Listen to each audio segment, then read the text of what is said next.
Bonjour, bienvenue dans le cours de sciences physiques. Ce cours-là, c'est destiné aux élèves de STE, ce qui inclut la matière de ST. Donc, pour ceux qui n'ont pas pris de STE, mais c'est pas si grave quand même, vous pouvez quand même écouter, il y a quand même la matière de ST. Mais c'est sûr que si vous avez besoin de tout appris ça, tant mieux. OK, donc, on commence par atomes et éléments. OK, donc, la première partie, c'est les définitions. Là, je vais sauter les définitions. Je vais revenir au fur et à mesure. Donc, quand on parle de différentes définitions ici, on va retourner et voir c'est quoi ça veut dire ces mots-là. On va sauter jusqu'à l'historique, l'histoire du modèle atomique. On a premier scientifique qui a vraiment marqué l'histoire du modèle atomique, c'est Aristote. Lui, avant notre ère, 384 jusqu'à 322, on peut diviser la matière à l'infini. Donc, il dit qu'on peut séparer toutes les matières, donc tous les objets, toute la matière, on peut le continuellement à séparer en petits morceaux et continuellement à séparer en plus petits morceaux. Donc, ça, c'est la théorie. C'est la théorie d'Aristote. Donc, là, ça ne veut pas dire que c'est nécessairement vrai. Ça, c'est juste l'histoire du modèle. Okay? Donc, lui, il a dit ça. Mais à la fin, on s'est aperçu que non, il n'y a pas raison. Okay? Donc, Démocrite, lui, il dit que la matière constitue des particules très petites et indivisibles. Donc, rendu lui, là, il dit que on ne peut plus séparer rendu à un moment donné, on ne peut plus séparer la matière. Donc, ça, c'est des petites particules indivisibles. Il nomme ces particules-là atomes. Donc, il a nommé atome pour le plus petit particule qu'on ne peut plus diviser.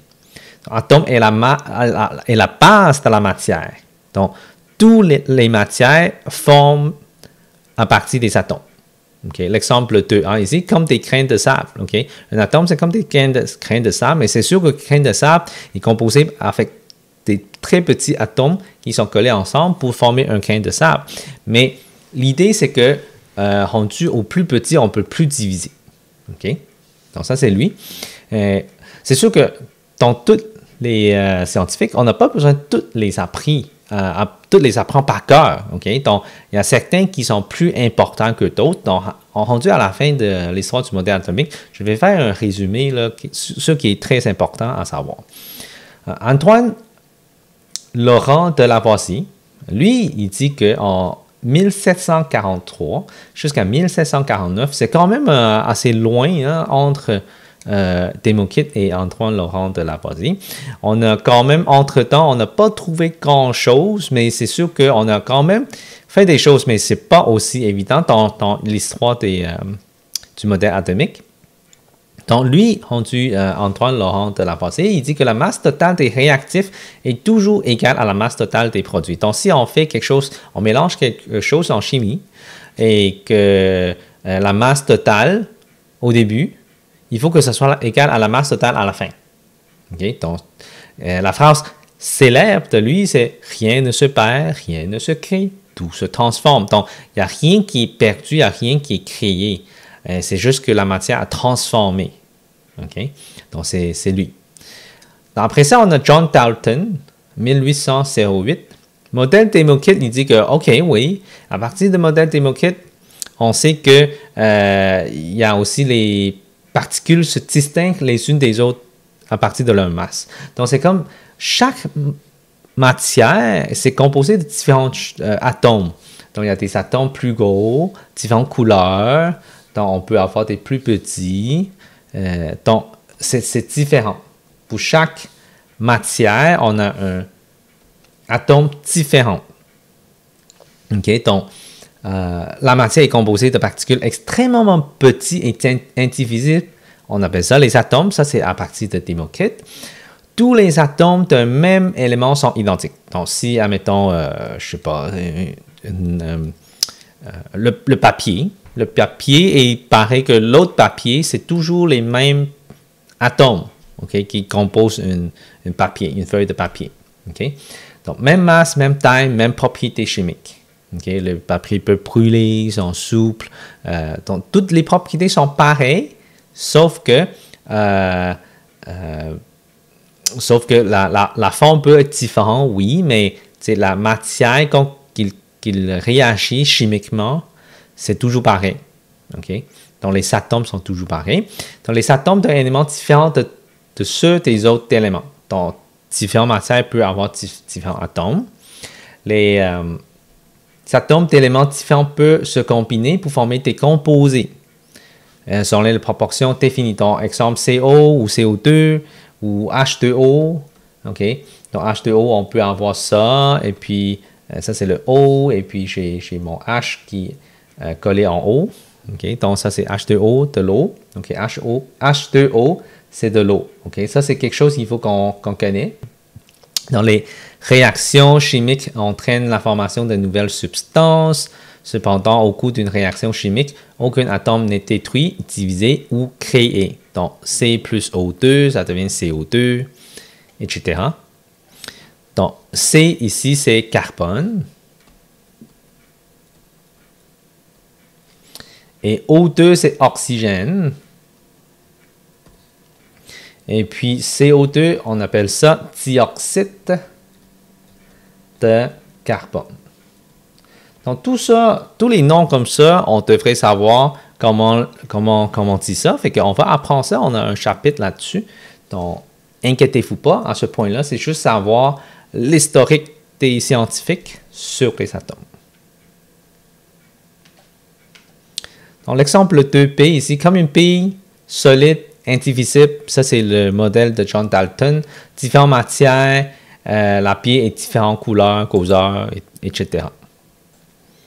Donc ici, chez Julius Plucker et Johann Wilhelm Hithoff, je ne sais pas si je prononce comme il faut, mais bon, c'est un scientifique, effectivement. Ici, c'est pas aussi important, mais on a besoin de savoir que c'est lui qui a découvert des rayons cathodiques. Et puis, Wilhelm Conrad Röntgen, c'est 1895, il a découvert des rayons X. Après ça, Henry, ici en 1896, il a découvert la radioactivité. Pourquoi j'ai mentionné ces trois-là? En effet, ces trois scientifiques, ce n'est pas vraiment pour apprendre par cœur, mais ça introduit qu'est-ce que Thomson, ici, Joseph John Thomson, il a découvert. En 1897, okay, lui, il a découvert avec par la cathode, okay, les rayons cathodiques, on appelle ça des électrons. Il a découvert avec ça les électrons. Les électrons devraient être une particule négative faisant partie de l'atome et pouvant s'en détacher relativement facilement. Okay? Donc, l'atome n'étant pas indivisible comme le croyait Dalton. Donc, il dit que le modèle Dalton, c'est pas exactement comme ça. Il dit que l'atome, ça peut encore diviser avec de électrons. Et aussi, il y a des positifs, des charges positives et négatives. Okay? Donc, découvert des substances radioactives peut émettre trois types de rayons. Donc, il a découvert ça, rayon alpha, positif, rayon bêta, négatif, et rayon gamma, neutre. Donc, qu'est-ce qu'il a prouvé? C'est que, OK, bon, l'atome peut avoir des électrons négatifs sur l'atome. Donc, ça veut dire qu'on peut arracher des parties de l'atome. OK? Donc, l'atome lui-même, c'est positif. OK? Et neutre. Donc, mais en effet, okay, tout l'atome au complet, c'est neutre. Mais l'atome lui-même, c'est positif. Et puis, les électrons, c'est négatif. Ça, c'est négatif. Donc, tout ça ensemble, ça donne quelque chose de neutre. Okay? Il n'y a pas, parce que l'atome lui-même, c'est neutre. Mais on peut arracher des électrons, ça devient des parties négatives et des parties positives. C'est ça qu'il a réalisé, qu'il a trouvé. Okay. Après ça, il y a Ernest Rutherford. Okay. En 1911, bombardé une mince feuille d'or. Donc, lui, il a fait l'expérience. Okay. Avec un faisceau de rayons alpha. Quelques rayons alpha ont rebondi en frappant la feuille d'or. On peut aller sur Google pour trouver. Je vais vous montrer ça. On peut faire un Google Ford.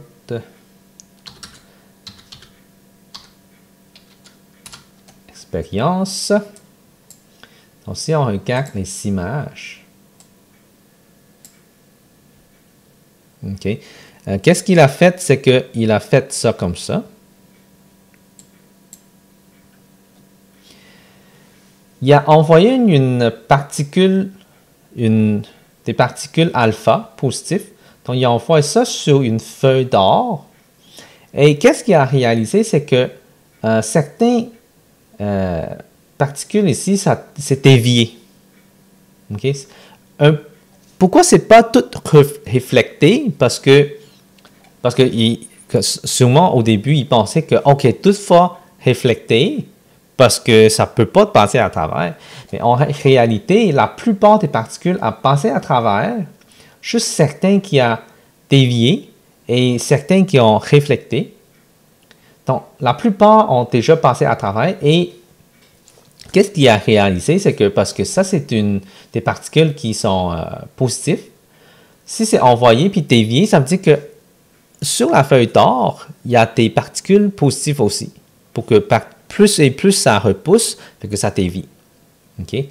Et qu'est-ce qu'il a réalisé aussi? Que mais si ça passait tout à travers, ça veut dire que c'était trou. Donc, il dit que la plupart des particules alpha passent à travers la feuille d'or sans être déviées.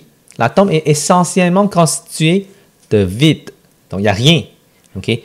L'atome est composé de beaucoup d'espace. Quelques particules alpha sont fortement déviées ou ont rebondi. L'atome contient un noyau très dense et très petit. Donc, l'atome, on a un noyau qui est très petit, très dense, et l'atome est positif. Et le noyau était constitué de particules positives protons. On appelle ça des protons, des particules positives. Vu que l'atome est neutre, il devrait contenir le même nombre de protons que d'électrons afin que les charges s'annulent. Donc, le nombre d'électrons négatifs devrait avoir la même charge que les positifs pour que tout l'atome soit neutre. Les électrons étaient distribués au hasard qui circulent autour du noyau. Donc, si je dessine, qu'est-ce qu'il a réalisé comme modèle? C'est que, il y a des protons dans le noyau, ils sont tous collés ensemble.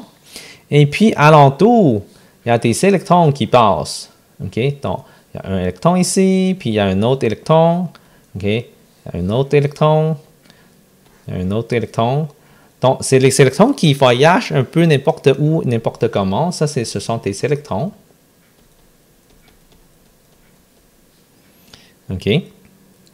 Donc, si j'ai 4 électrons ici, à l'intérieur, il faut que j'ai 4 protons. Donc, à l'intérieur, ici, c'est des protons.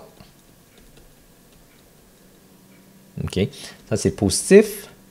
Et ça, c'est négatif. Donc, ça, c'est le modèle de Rutherford. OK. Ça, c'est la plupart du temps, on voit ce symbole-là. En effet, c'est Rutherford qui a trouvé que, atome, c'est composé de protons et électrons. Et les électrons voyagent alentour. Et puis, la plupart de l'atome, c'est composé de l'espace, de vide. Okay. On va continuer ça, puis après ça, on va regarder toutes les définitions. Ça se peut qu'il y a certains mots que vous ne comprenez pas encore, mais on va tout revoir ça. Okay? Niels Bohr, 1913, ça c'est une version améliorée du modèle atomique de Rutherford. Lui, il a suivi Rutherford. Les électrons voyagent sur les orbites. Okay? Il dit que les électrons voyagent sur les orbites. Trajectoire spécifique pour tourner autour du noyau. Donc, ils suivent sur les orbites, puis ils tournent autour du noyau. Les électrons peuvent sauter sur une orbite à une autre. Donc, ils peuvent passer à une orbite sur l'autre. Chaque orbite correspond à un niveau d'énergie. Lorsqu'il se trouve sur son orbite de base, un électron ne perd pas d'énergie. Mais c'est pourquoi il peut se maintenir sur son orbite sans s'écraser sur le noyau. Un électron peut sauter sur une orbite plus éloignée du noyau lorsqu'il reçoit de l'énergie, la chaleur, ou soumettre une décharge électrique. L'électron revient rapidement à son orbite de départ. Il libère l'énergie absorbée précédemment sous forme de lumière. Donc, si je dessine ça, au milieu, j'ai 6 protons, admettons. Donc, ça veut dire que je vais avoir 6 électrons alentour. Donc, je vais avoir 2 électrons et puis 4 autres.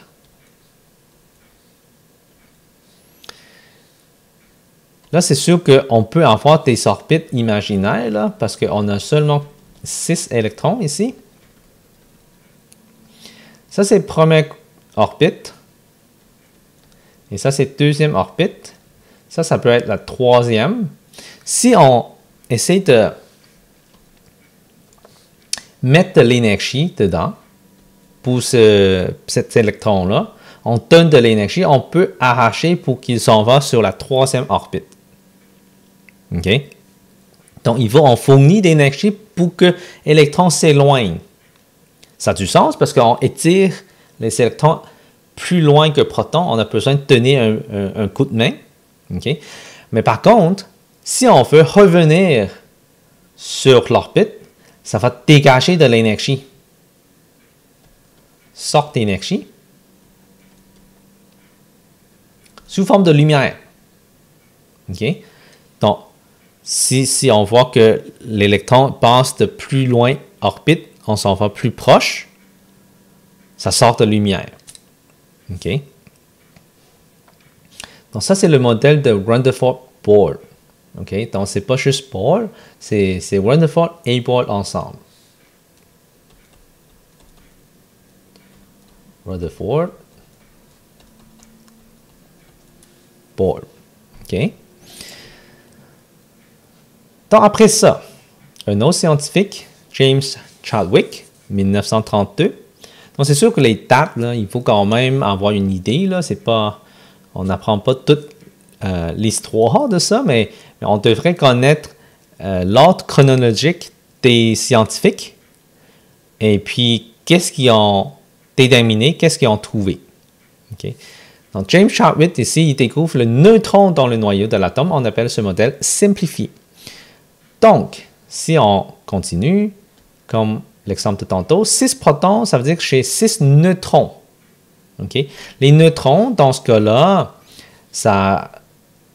son utilité, c'est pour coller les protons ensemble. Parce que, normalement, tous les charges positives, ça repousse, parce que c'est les mêmes charges. Okay? Mais pourquoi que les protons peuvent rester dans le noyau, tout collés ensemble? Okay? Mais c'est parce que on a les neutrons pour les coller ensemble. Donc ça, c'est le noyau qui contient protons et neutrons. Donc ce scientifique-là a trouvé des neutrons. Okay? On appelle ça ce modèle simplifié. Okay? Donc si on résume, ça c'est résumé sur l'historique du modèle atomique aujourd'hui. Qu'est-ce qui est important? C'est Démocrite.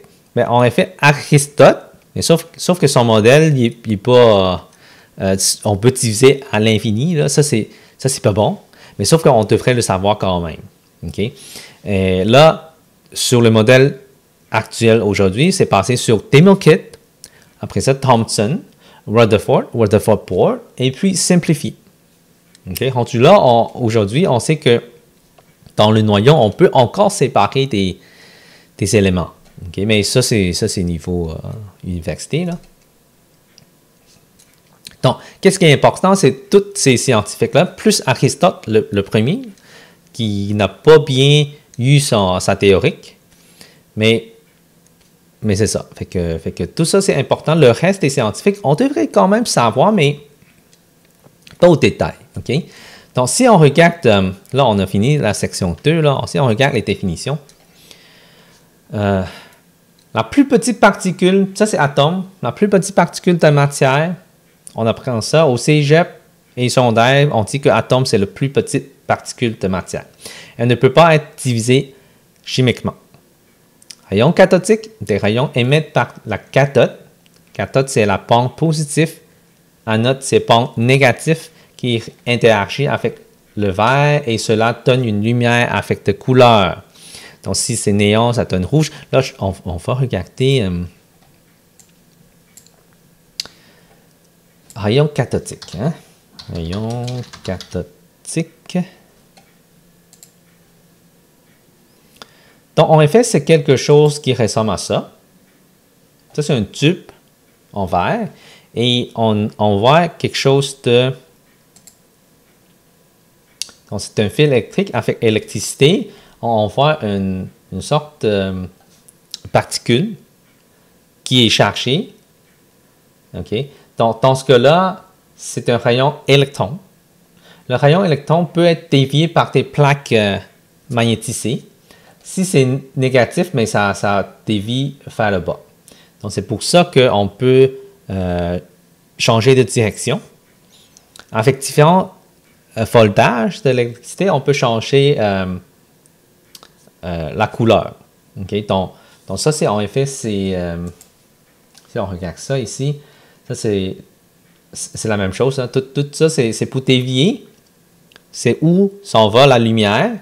Et avec le vert, on peut changer de couleur. Avec l'électricité et le vert, tout ça, on peut changer de couleur. Ça, c'est en effet les télévisions dans le temps. Rayon cathodique TV.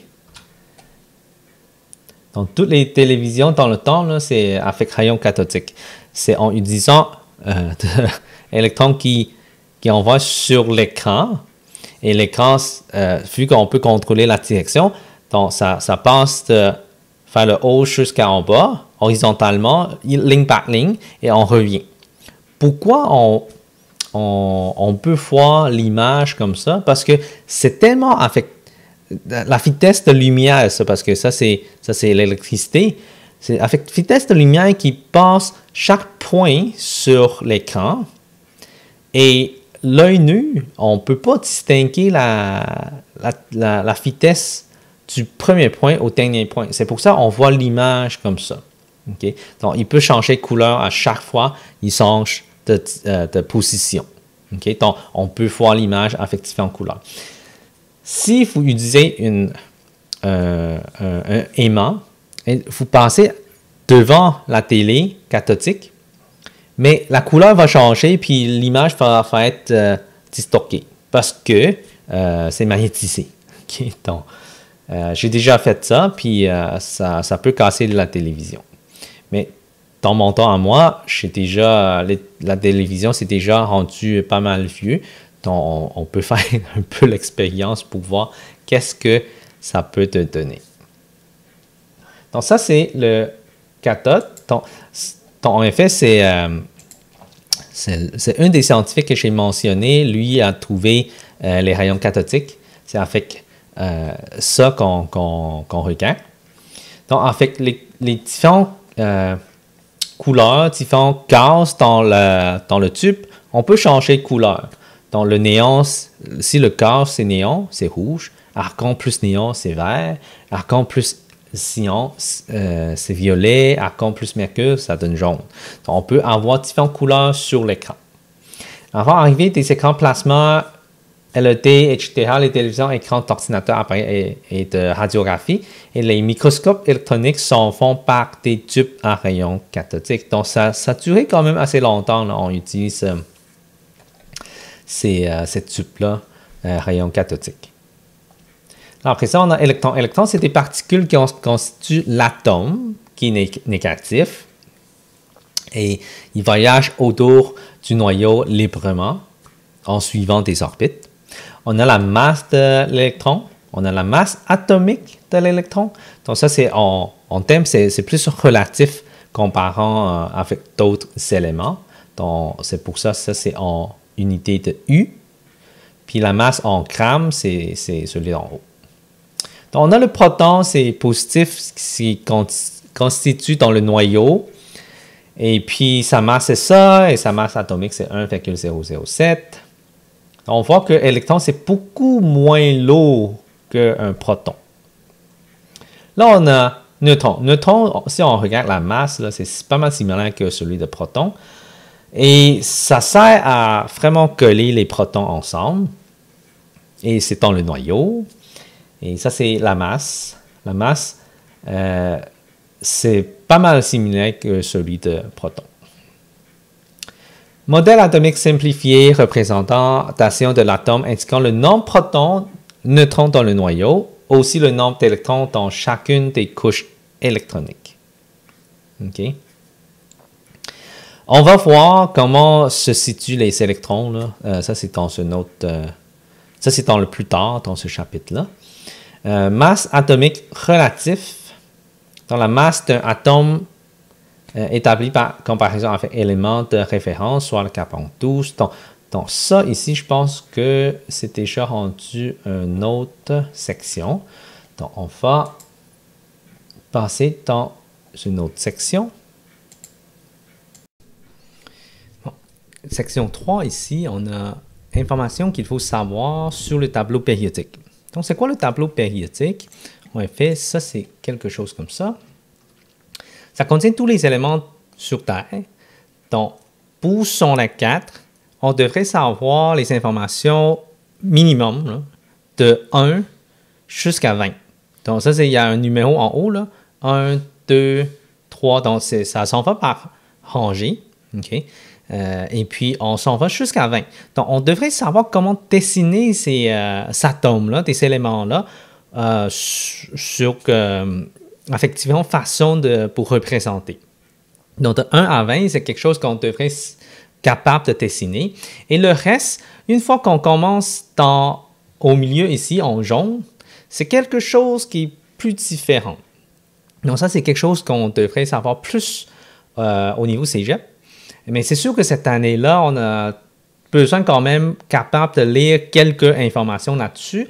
Mais l'important, c'est vraiment les colonnes 1, 2, 13, 14, 15, 16, 17 et 18. Okay? Et puis, les rangées, jusqu'à la rangée 4, ça, c'est un minimum. Okay? Donc, ça, c'est qu'est-ce qu'on va apprendre cette année en secondaire 4, en STE. Okay? Donc, c'est ça. Ça, c'est le tableau périodique. Qu'est-ce qu'on devrait savoir là-dessus? Si on regarde les choses qu'on devrait savoir, c'est que numéro atomique.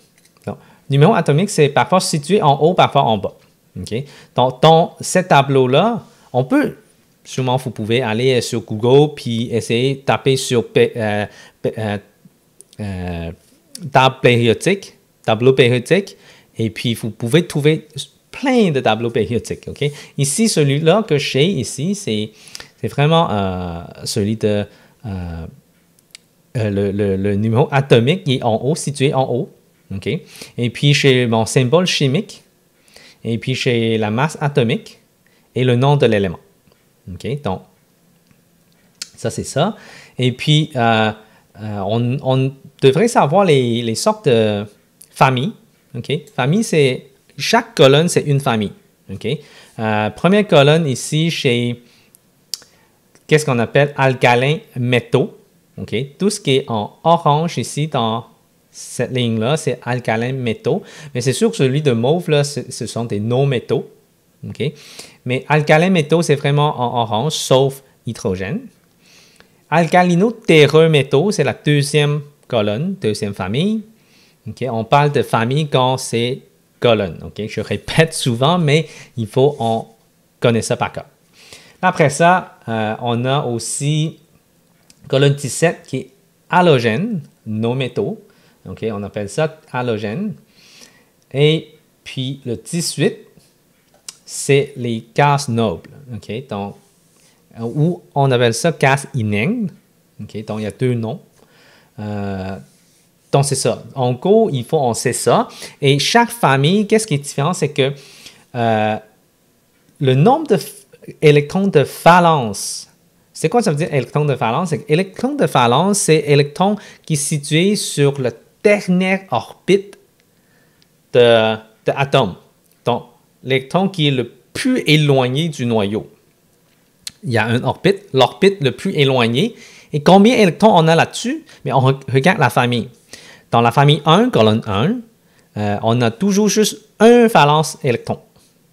Donc, un électron se valence sur la dernière couche de orbite. Deuxième colonne, on a 2 électrons de valence. Si on suit le tableau, rendu à la colonne 13, mais on peut ignorer le 10, là, donc il va y avoir 3, OK? 3 électrons de valence, et puis 4 électrons de valence, 5, 6, 7, et puis 8. Donc, c'est pour ça, une orbite, le maximum qu'on peut avoir, c'est vraiment 8 électrons de valence. OK? Donc, ça, c'est ça, en gros, pour les familles. Après ça, on a période. Période, c'est rangée. Le nombre de rangées. Okay? Sur la rangée 1, on a combien de couches d'orbites? Ça, c'est chaque rangée représente le nombre d'orbites. Donc, si c'est rangée 1, une orbite.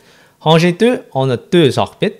Rangée 3, on a 3 orbites. Rangée 4, on a 4 orbites. Okay? Donc, jusqu'à 7 ici, 7 orbites. On peut avoir jusqu'à 7 orbites et on peut compter le nombre d'électrons qu'on peut avoir. Okay? Donc, ça, c'est les rangées. Donc, la masse atomique, je l'ai dit, ça, c'est la masse qui pèse un mol de cet élément. Okay? Donc, on appelle ça masse atomique. Parfois situé en haut, parfois en bas. Donc, ça dépend c'est où le numéro atomique, ça peut alterner. Donc, qu'est-ce qui est important à savoir, c'est que la masse est toujours plus grande que le numéro atomique. Donc, pour distinguer, si on n'est pas certain lequel c'est la masse atomique, lequel c'est le numéro atomique, on a juste besoin de regarder lequel chiffre qui est plus grand. Celui qui est plus grand, c'est la masse atomique. Okay? Donc, électron-valence, je viens d'expliquer, c'est dans les familles, on peut savoir le nombre d'électrons de valence. Et puis, rayon atomique.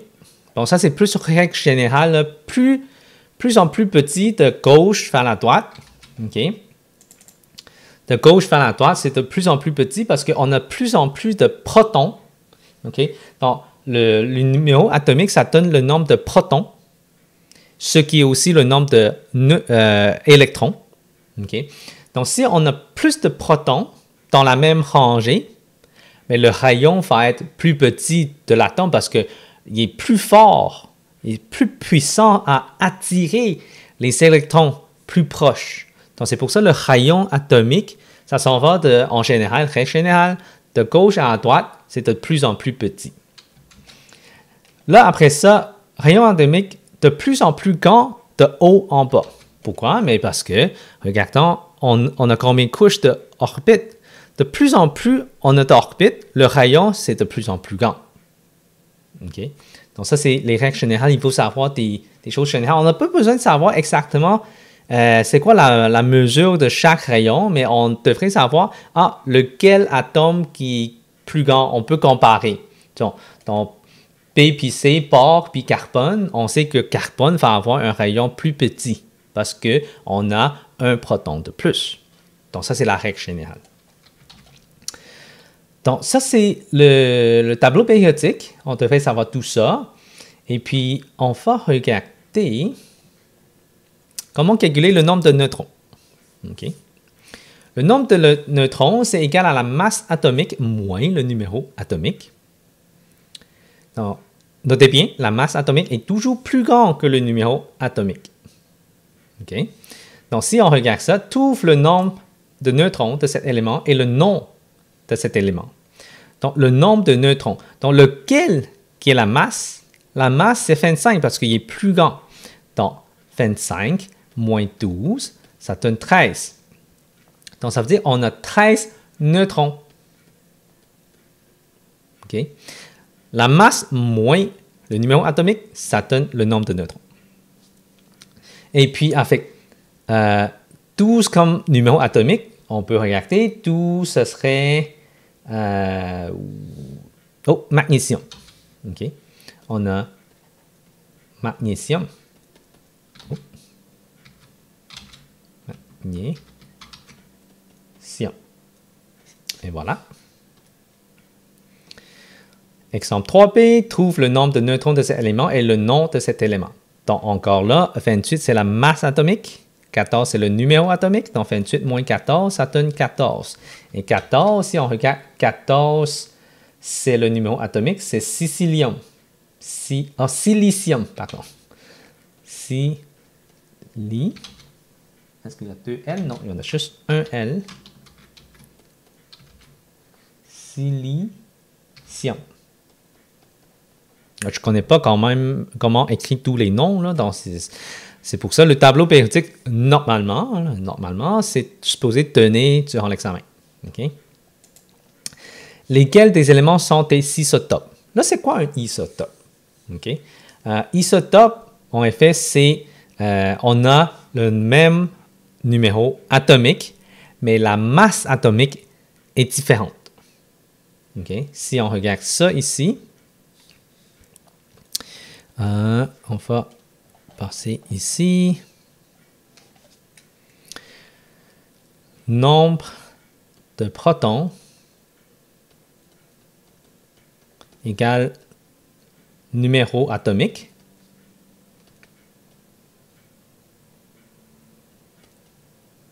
OK. Donc ça, si on regarde ça, le numéro atomique, c'est ici. Ce qui est pareil, on a 3. Et puis, nombre de neutrons.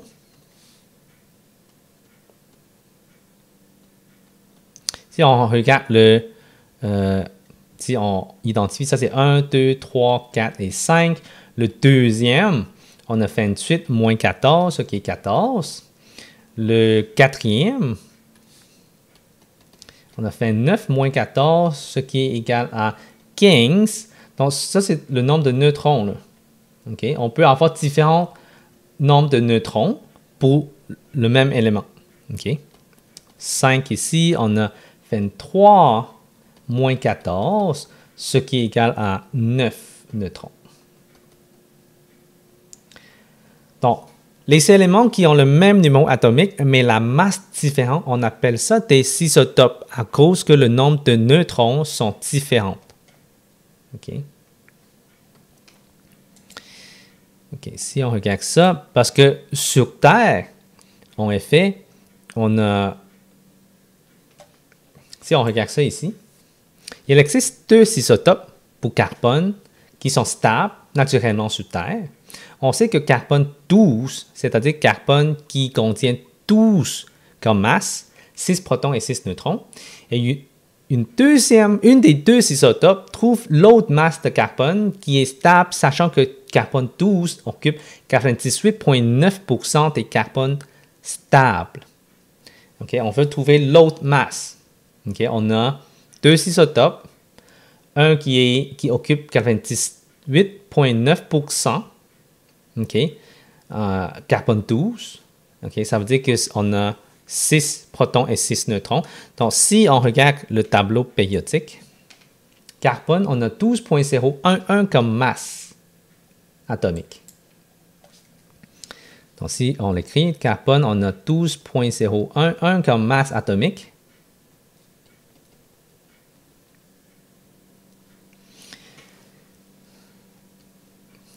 Donc, si la masse de carbone 12, c'est 12. OK? Carbone 12, c'est 12. Donc, ça, c'est la masse de carbone 12 qui est égale à 12. Qui représente 98,9%. Représente 98,9%. Et si on a... Parce que qu'est-ce qui reste, c'est 1,1%. Le 1,1%, si on fait la moyenne, OK, donc, c'est avec la pondération qu'on devrait faire ça. Donc, 12 multiplié par 0,989 plus 12, plus quelque chose, parce qu'on ne connaît pas la masse, quelque chose, on va dire que c'est x multiplié par 0,1, plutôt 0,011%. Pourcent, c'est 1,1%, mais c'est 0,011. Ça, il faut que ça donne égal à 12,011. Donc, ça, c'est la moyenne des deux. Okay. Avec ça, on est capable d'isoler le x.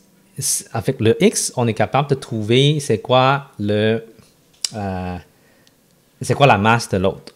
Okay, parce que ça, c'est la masse. Donc, la masse originale de 12, on a 0,989. Si on isole ça, okay, tout ce qu'on a besoin de faire, c'est 12 fois 0,989.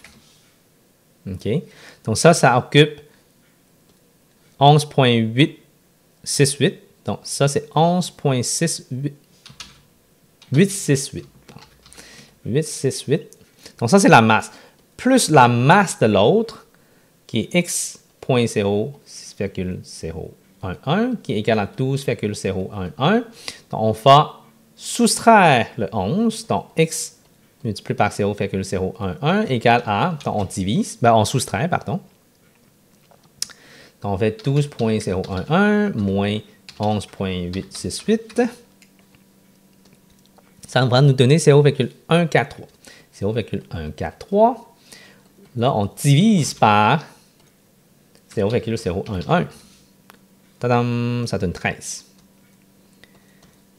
Donc, mon x, c'est 13. Ça veut dire que ça, la masse de l'autre carbone, OK? Donc, la réponse ici, masse de carbone 13 égale à 13.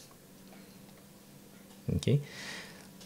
Donc, ça, c'est la masse atomique de carbone 13.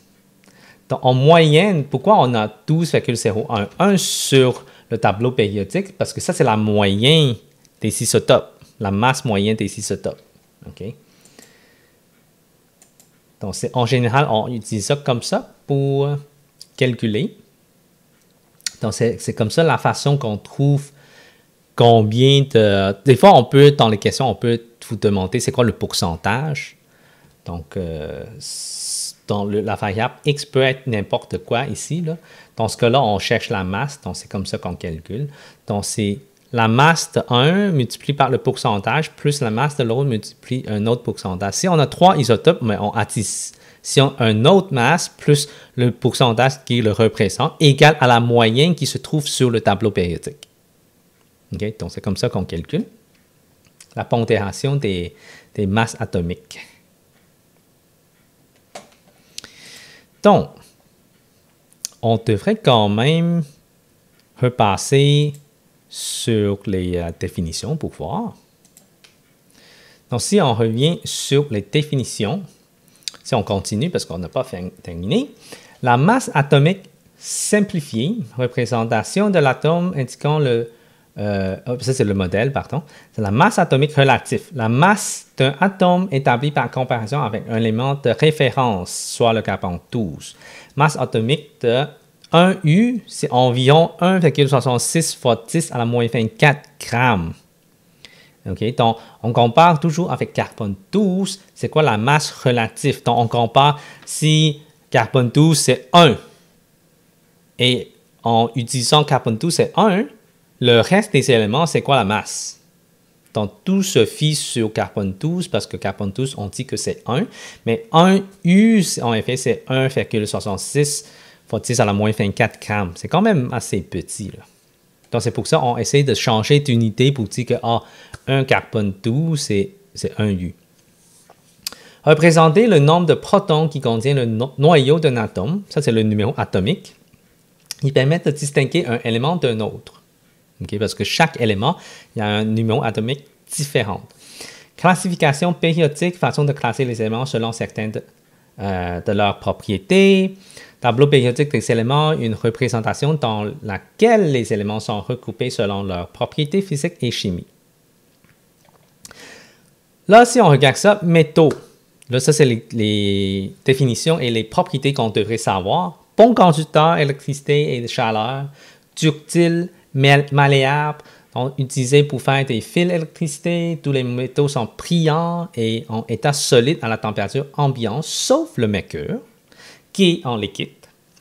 À la gauche de l'escalier du tableau périodique. Si on regarde le tableau périodique, donc on a genre un escalier qui est en bleu, okay? Puis gris. Okay? La dernière étape, c'est gris. Donc tout ce qui est à gauche, c'est métal. Tout ce qui est à droite de l'escalier, c'est non-métaux. Okay? Et l'escalier, on appelle ça des métalloïdes. Avec la caisse grise ici. Là. À stade, c'est aussi métalloïde. Okay? Et en jaune, on appelle ça des métaux de transition. Donc, les non-métaux, mauvais conducteurs d'électricité et de chaleur, plusieurs non-métaux sont en état gazeux à température ambiante. Si les non-métaux sont en état solide, ils sont friables, faciles à réduire en poutre, donc ça casse facilement. À la droite de l'escalier du tableau périodique, sauf l'hydrogène. Donc, l'hydrogène, c'est aussi un non-métaux. Si on regarde sur le tableau périodique, en mauve, tout qui est en mauve, en rose, et c'est ça, on appelle ça des non-métaux. Dans métalloïdes, 7 éléments. On peut apprendre par cœur les 7 éléments, là, tout ce qui est en bleu et en gris. Donc, on a 7 éléments ici. On appelle ça des métalloïdes qui possèdent des propriétés des métaux et non-métaux. C'est comme mélange des deux. Parfois bon conducteur et parfois mauvais conducteur. Selon des conditions dans lesquelles ils se trouvent, on s'en sert pour fabriquer des semi-conducteurs, transistors, circuits intégrés et les lasers. Se situe sur l'escalier du tableau périodique. Électron de valence, un électron qui est situé sur la dernière couche d'électronique d'un atome, dernière orbite, on appelle ça. Tous les électrons là-dessus, ce sont des électrons de valence. Là, on a les familles. Dans chaque colonne, on a des familles. Une colonne de tableau périodique, les éléments d'une même famille ont des propriétés chimiques semblables parce qu'ils ont tous les mêmes nombres d'électrons de valence. Alcalin, première colonne du tableau périodique, ce sont des métaux mous et très réactifs. Pourquoi on dit ça, c'est très réactif? C'est parce que première colonne, il y a juste une seule électron de valence. Donc, ça veut dire que sur le dernier orbite, on a seulement un électron. Et ça, c'est facile à arracher par d'autres atomes. Donc, c'est pour ça que ça devient très réactif. Si c'est facile à arracher, c'est facile à réagir avec d'autres atomes. À l'état pur, il réagit au contact de l'humidité de l'air. Donc, on doit les conserver dans de l'huile. On ne trouve jamais ces éléments purs dans la nature parce que c'est toujours réagi avec d'autres éléments, mais toujours sous forme de composés.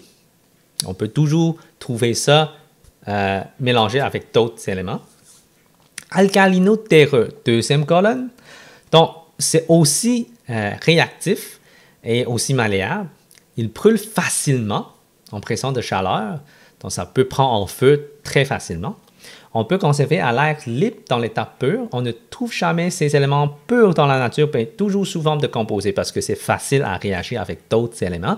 Donc, c'est très réactif. Donc, c'est rare qu'on trouve des éléments tout seuls eux-mêmes. Donc, après ça, halogène, avant-dernière colonne du tableau périodique, ce sont des non-métaux réactifs et forment souvent des sels. Ils forment souvent des désinfectants puissants. Okay? Donc, ça, c'est des halogènes, donc avant-dernière colonne. Gaz noble, dernière colonne du tableau périodique, appelle aussi gaz rare ou gaz inerte. Ils sont très stables. Ils ne réagissent pratiquement pas parce qu'on a 8 électrons de valence. Eux autres sont satisfaits. Okay? S'ils sont satisfaits, ben, ils ne veulent pas réagir avec d'autres éléments. Okay, on les trouve tels quels dans la nature. Donc, halogène, c'est aussi réactif parce qu'on a 7 électrons de valence. Il faut absolument avoir une autre pour combler 8 électrons de valence. Okay? Donc, c'est pour ça qu'il essaie d'arracher les électrons des autres. Donc, ça, c'est halogène. Hein? Donc, gaz noble, c'est très stable, ne réagit pas. Période. une rangée du tableau périodique, tous les éléments d'une période ont le même nombre de couches d'électroniques dans le nombre d'orbits. Le rayon atomique diminue tout au long de la période. Périodicité des propriétés. La répétition ordonnée des propriétés d'une période à l'autre.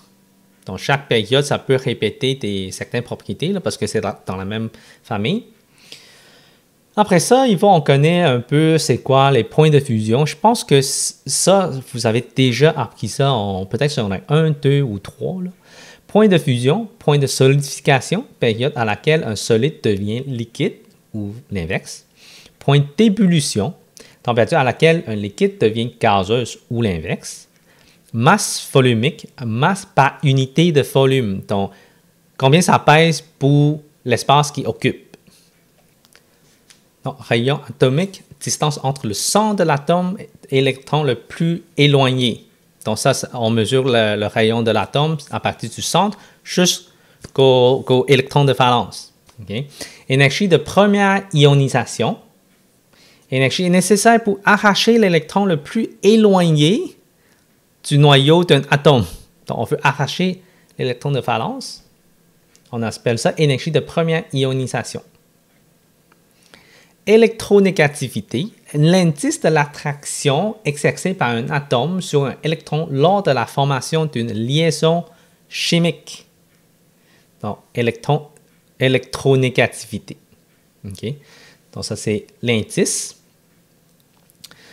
qui dit que l'attraction exercée par le noyau de l'atome sur l'électron quand on forme avec un autre élément.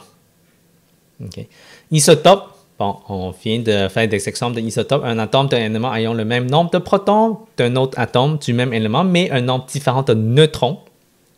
La masse atomique qui apparaissent dans le tableau périodique sont des moyens qui tiennent compte de la proportion des différents isotopes dans la nature.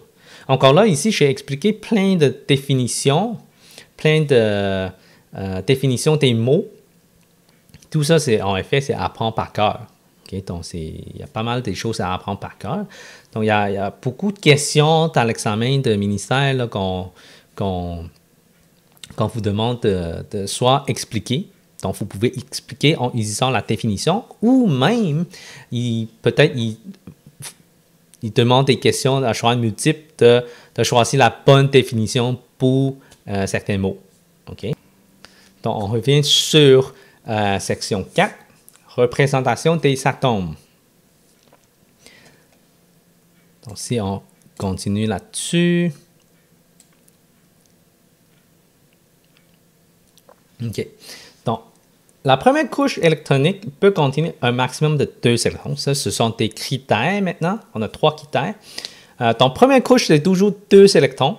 La deuxième couche électronique peut contenir au maximum de 8 électrons. La troisième couche électronique peut contenir un maximum de 18 électrons. Cependant, après avoir placé 8 électrons sur cette période, on commence à remplir la 4e couche électronique avant de revenir sur la 3e couche.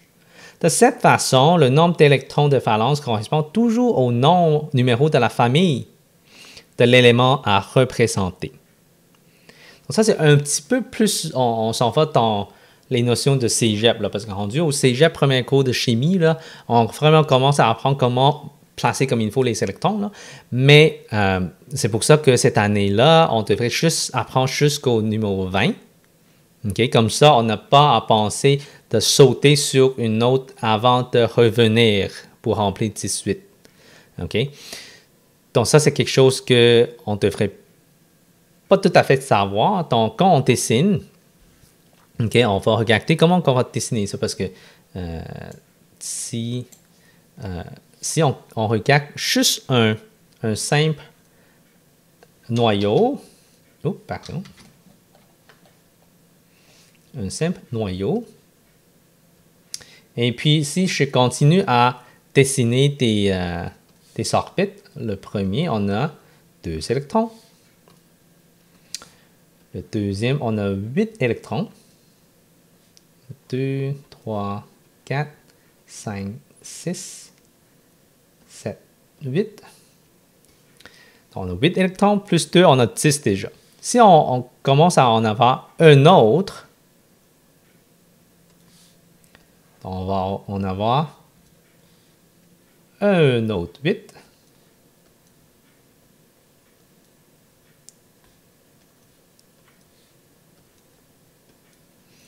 Donc, on a déjà rendu 18. OK? Normalement, rendu 18, si on regarde le tableau périodique, on est rendu où? 18, c'est archon. OK? Pourquoi je dis qu'on devrait savoir jusqu'à 20? Mais jusqu'à 20, parce que c'est facile, on n'est pas encore rendu aux méthodes de transition. Donc, on va juste ajouter une autre orbite et on ajoute deux autres électrons. OK, ça, c'est jusqu'à 20. Donc, c'est comme ça qu'on dessine. Là, notation Lewis. OK.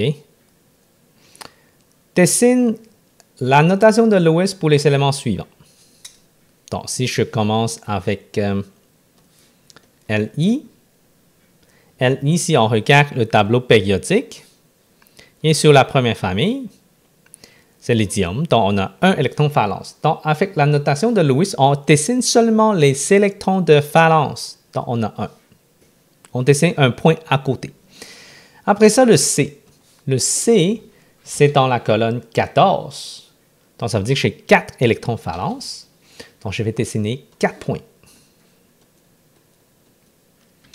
Et puis, chez N, azote, ce qui est 5e, donc 15e colonne, mais donc on a 5 électrons de valence. Donc, on va dessiner 5 points. OK? Donc, c'est aussi simple que ça. On regarde le nombre d'électrons valence et on dessine le nombre de points. OK? Alentour du symbole. Donc, admettons, chez mon O, c'est colonne 16, donc 6 électrons de valence. 1, 2, 3, 4, 5, 6. H, c'est le premier. Le premier, on a seulement une seule électron de valence. Donc, ça, c'est comme le lithium. Okay. On peut dessiner un peu n'importe où, là, en haut, en bas, à gauche ou à droite. Peu importe. Tant qu'on a le nombre d'électrons de valence comme il faut. Et néon. Néon, c'est Ne. Ne, si on regarde ça, c'est colonne 18, rangée 2. On a 10 protons et électrons. Mais ça, c'est sur la famille 18. Donc, on a 8 électrons de valence. Donc, tout ce qu'on a besoin, c'est de dessiner 8 points.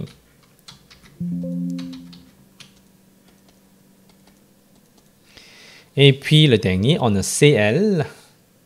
Cl, c'est chlore. 17. Donc, j'ai quand même 7 électrons de valence. 2, 3, 4, 5, 6, 7. Et voilà. Donc, si je continue à voir un autre modèle. Pour le prochain modèle Rutherford board, dessine la représentation de Rutherford board pour les éléments suivants. Donc, on a cet élément-là, Li. Donc, j'ai pris les mêmes éléments pour qu'on peut comparer un peu. Donc, si c'est Li, lithium, donc si on regarde encore là,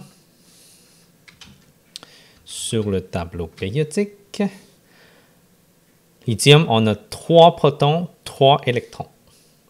Donc, qu'est-ce qui arrive, c'est qu'on va dessiner 3 plus. OK?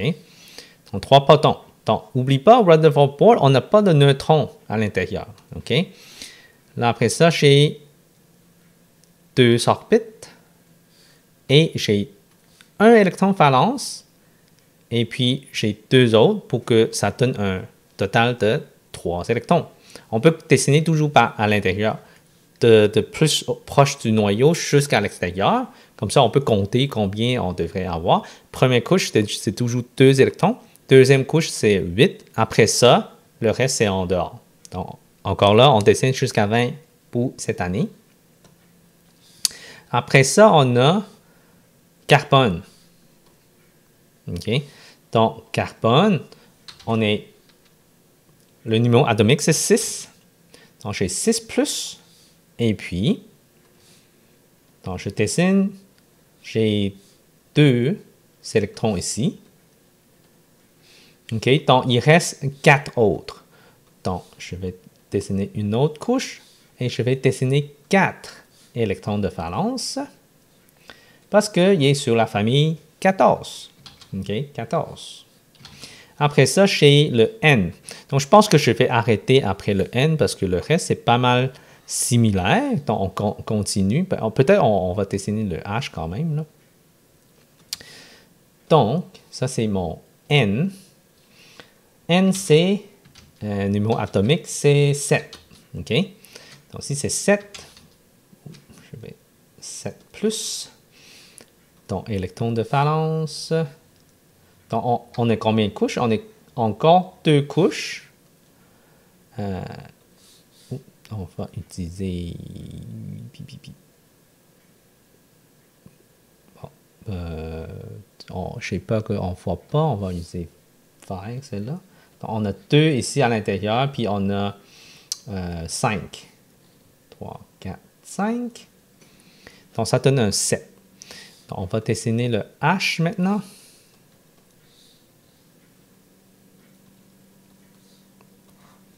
Le H, on a seulement un proton. Donc, à l'extérieur, on va seulement avoir une couche et un électron. OK, on va regarder peut-être le chlore. Donc, on a 3 couches. Donc, peut-être ça, c'est un petit peu plus spécial, là. Donc, on va quand même faire le Cl. Cl, on est dans la famille 17, donc j'ai 17 protons. 17 protons plus. Donc, j'ai 3 couches. Hein? Donc, 1, 2 et 3. Et vu que ça, c'est 17 protons, et puis c'est dans la famille 17 aussi, OK? Donc, on va avoir 7 valences électrons. Mais je vais dessiner à l'intérieur 2, 1, 2, 3, 4, 5, 6, 7, 8. J'ai 8 électrons ici, donc ça fait 10. Il manque 7. Donc, on va dessiner 1, 2, 3, 4, 5, 6, 7. Et voilà. C'est comme ça qu'on dessine. Donc, ça, c'est le modèle Rutherford board. Après ça, on a le modèle atomique simplifié. Okay? Simplifié, qu'est-ce qu'on fait? C'est qu'on a le nombre de protons. Okay? Et puis, on a besoin de dessiner des couches. Donc, on va faire ça. Li.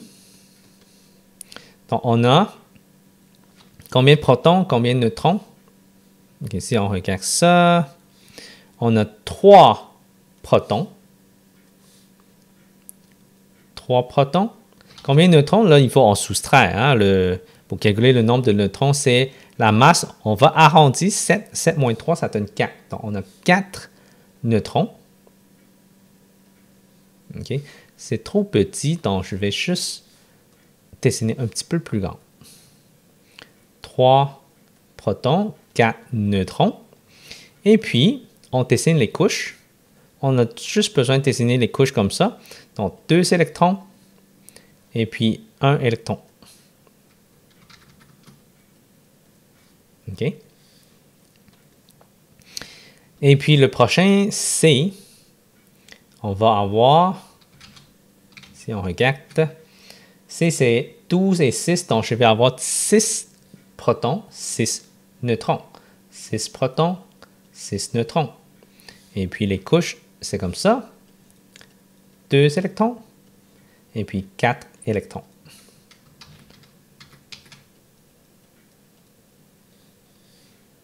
Après ça, chez un autre, je vais commencer à... Peut-être, je vais faire le Cl. Comme ça, c'est un petit peu plus spécial. Je vais avoir 3 couches. OK, je vais dessiner un petit peu plus grande. Cl, c'est 17 protons. Donc, ici, j'ai 35,45. Moi, je vais arrondir jusqu'à... Ben, on va juste prendre 35. OK? Donc, 17 protons. 35 moins 17, ça donne 18 neutrons.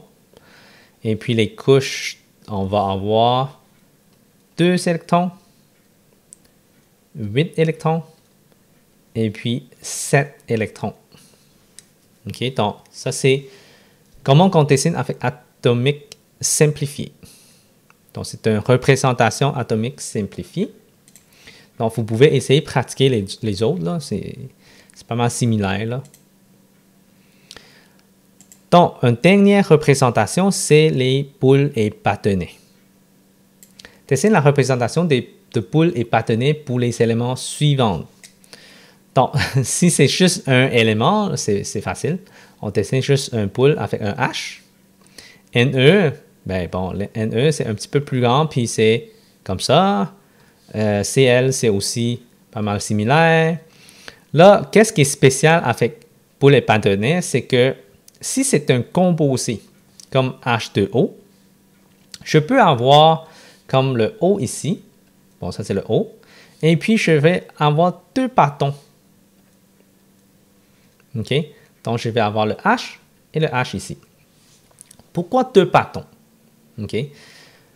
À cause que, si on regarde avec la notation de Lewis, OK? O, j'en ai combien d'électrons de valence? 6. OK? Je vais dessiner comme ça. 1, 2, 3, 4, ou plutôt 3, 4, 5, 6. OK? Donc, ça, c'est mon O. Et puis, mon H. OK? Mon H, ça doit être en haut ici. H ici. Et je vais avoir... Pourquoi c'était avec un angle comme ça? Ça, c'est quelque chose qu'on va apprendre au cégep. Mais pour l'instant, juste, vous pouvez dessiner pas mal n'importe comment, là. Mais pour l'instant, qu'est-ce qui est important, c'est pourquoi on a une tige comme ça. Donc, on peut regarder ça. Le but d'avoir des électrons de valence, c'est essayer de combler 8 le plus sur l'électron de valence. Pour le H, c'est 2, parce qu'il y a juste une seule couche. Donc, si on partage ou on donne, donc si H veut donner son électron, parce que c'est facile à donner, hein, c'est réactif, c'est facile à avoir une réaction avec d'autres éléments, parce que c'est facile à arracher. Puis O, il veut en prendre 2 autres. Fait qu'il va arracher des hydrogène, l'électron de hydrogène, et le prendre plus proche de lui-même. Donc, c'est comme si O, il va combler, avoir 8 électrons de valence, parce que là, il a arraché des 2 autres hydrogènes. Puis, hydrogène, c'est pas capable de retenir son électron, c'est comme il est donné à l'oxygène. Mais il y a quand même un lien, là, c'est pas tout donné, là, il va quand même être attaché à l'élément oxygène. Donc, c'est pour ça que avec ça, si on partage un pour chacun, donc ça fait un pont. Donc, c'est pour ça qu'on a un O puis 2H. Si je vous donne un autre exemple ici, si j'ai CO2, OK, CO2, carbone. Le carbone, normalement, il est toujours au centre. Okay, chez mon carbone. Et c'est quoi l'électron de valence? J'en ai 4 électrons de valence. Okay. Et je vais dessiner mes 2 oxygènes comme ça, un à côté de l'autre. Et puis j'ai 1, 2, 3, 4, 5, 6. 1, 2, 3, 4, 5, 6. Là, carbone, il veut avoir 8 oxygènes aussi. Les deux sont nos métaux. Hein? Si on regarde le tableau périodique, les deux sont nos métaux. Fait que eux autres, ils partagent les électrons. Donc, qu'est-ce qu'il fait? C'est que ils vont lier ceux-là et lier ceux-là, lier ceux-là et lier ceux-là. Fait qu'ils partagent chacun des électrons. Si chaque O partage 2 électrons, carbone, il va avoir 8 en total. Et si carbone partage 2 électrons pour chaque oxygène, mais oxygène va avoir 8 électrons de valence. Fait que tout le monde est content. Donc, comment on va dessiner ça avec bâtonnet? C'est qu'on a C, une poule, et puis 2 barres, parce qu'ils partagent 2 électrons. Et on va avoir le O ici. Et ça, c'est pour les bâtonnets. Donc, mol, ça c'est la dernière section de ce chapitre. On va regarder ça et puis on va finir toutes les définitions par après. Bon, masse molaire, c'est la masse divisée par mol.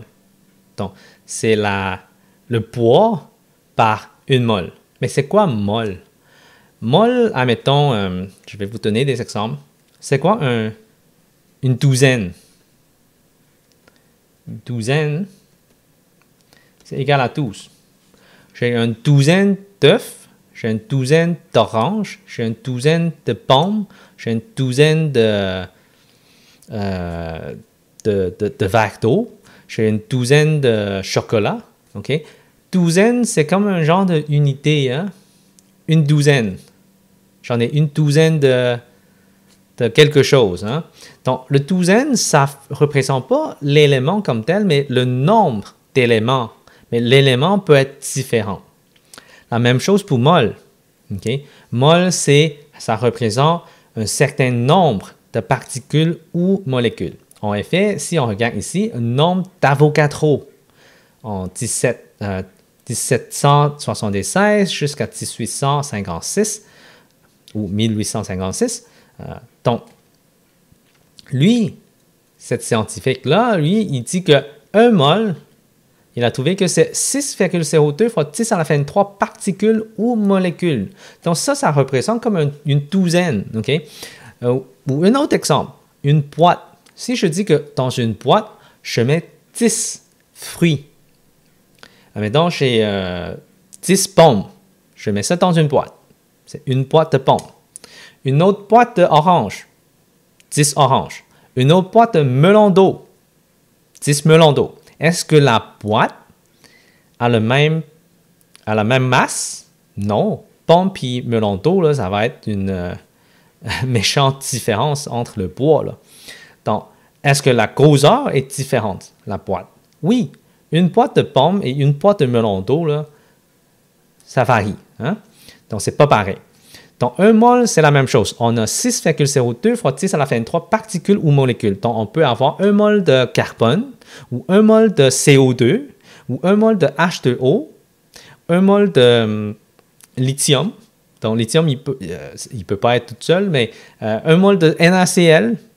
Donc, 1 mol, ça représente 6,02 fois 10 à la fin de 3, soit de CO2, soit de hydrogène, dihydrogène ou dioxygène. Donc, ça, c'est 1 mol qui représente ce nombre-là. Il faut retenir ce nombre-là. Ça se peut que vous devrez retenir ça par cœur, dépendant des profs. Donc, notez bien la masse atomique sur le tableau périodique et la masse de l'élément pour 1 mol. Okay? Sur la masse ici, okay? La masse ici qui est, admettons, carbone, 12,011, ça c'est en grammes pour 1 mol. OK? Donc, pour 1 mol. Donc, ça, c'est la masse atomique. Et aussi la masse molaire. OK? La masse molaire. Donc, la masse molaire, ce n'est pas la masse atomique. La masse atomique, c'est une seule élément. La masse molaire, il peut être un CO2. Admettons, si j'ai un CO2, j'ai un C plus un O plus un O. C'est quoi la masse atomique de C? C'est 12. Okay? On va arrondir pour être plus simple. Oxygène, c'est 16. On va arrondir pour avoir 16 plus 16. Donc ça donne 44, pardon. 44. Et ça, c'est la masse molaire de CO2. OK? Ça, c'est 44 grammes par mol.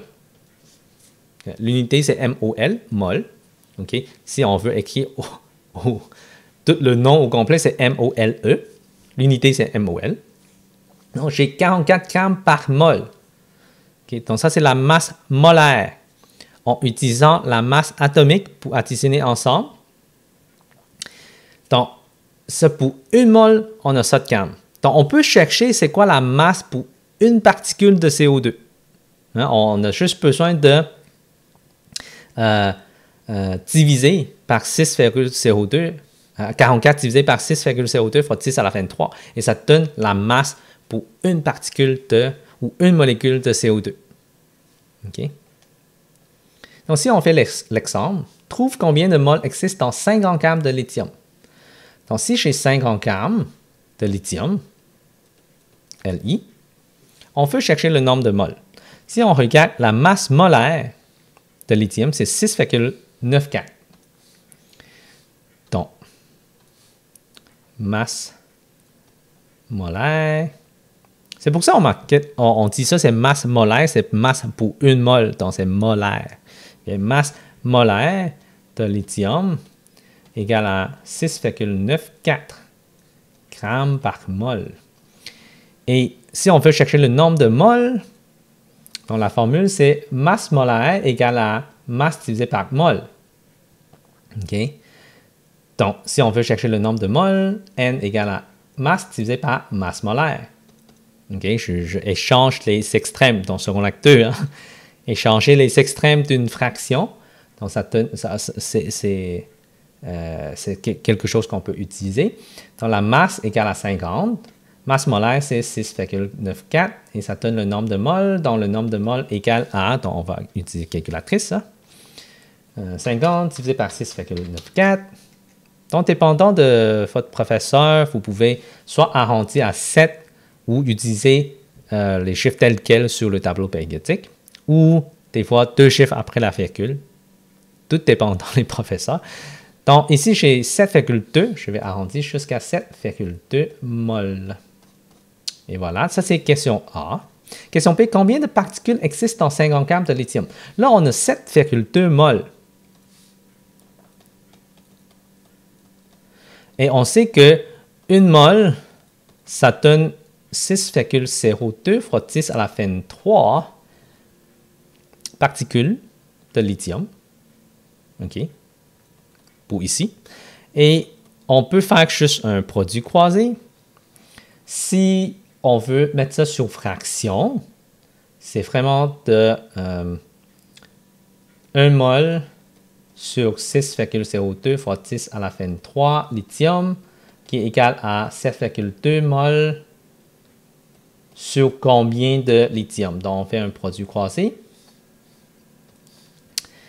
Et donc, 7,2 fois 6,02 fois 10 à la fin de 3. Donc, ça donne 4,33 fois 10 à la fin de 4. Donc, 4,33, 44, hein, fois 10 à la fin 4, lithium. OK? Particules de lithium.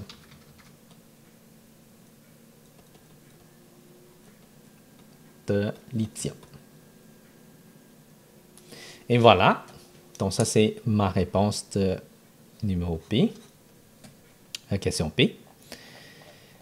Bon, l'exemple 5P. Trouve la masse molaire de H2O. Bon. Ça devient facile. H plus O plus un autre H. On a 2 H parce que H2O, ça veut dire que c'est... Il y en a 2 H. OK? Ça, c'est... Il faut retenir ça. H2O, là, c'est de l'eau. Hein? L'eau représente H2O. Donc, H, c'est quoi la masse atomique? 1,008. Donc, on va dire que c'est 1. Plus 1, plus 16, okay, ce qui est égal à 18 mol, grammes par mol. Trouve la masse molaire. Oups, ça c'est répété. Donc, on va passer celle-là. Trouve la masse. Bon, regarde, on peut changer ça pour un CO2. On a un C plus un O plus un O. Bon, c'est ça qu'on a fait tantôt. Encore là, ici c'est 12 plus 16 plus 16, ce qui est égal à 44 grammes par mol. OK, donc c'est comme ça qu'on calcule. On regarde le tableau périodique pour chercher la masse atomique de chaque et on additionne tout et ça donne la masse molaire de molécules. Trouve la masse d'un atome de carbone. Bon, la masse d'un atome, un atome de carbone. Carbone, la masse molaire, c'est 12,01. Hein? On va avoir quelque chose de plus précis, 0,1 là, si on veut. Ça, c'est la gramme par mol. Donc, si on veut avoir juste un atome de carbone, on va faire 12,011 grammes pour 1 mol, ce qui est égal à 12,011 grammes divisé par 6,02 fois 10 à la fin 3 particules.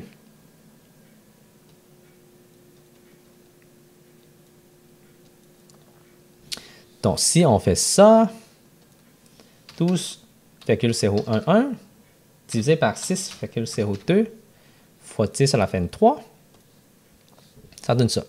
Donc, on va arrondir là, 2 fois 10 à la fin moins 23. Donc, c'est environ 2 fois 10 à la moins 23 grammes pour un atome de carbone. Donc, c'est comme ça qu'on fait ça. Donc, on a terminé ça. On va revenir sur les définitions. Donc, on a notation de Lewis, juste l'élément plus les électrons valences alentour. Mol, c'est comme une douzaine, une boîte, dans l'exemple que j'ai montré. La masse molaire, c'est la masse d'une mol d'une substance. Nombre d'Avogadro, c'est 6,02 fois 10 à la 23. Et c'est tout pour ce chapitre.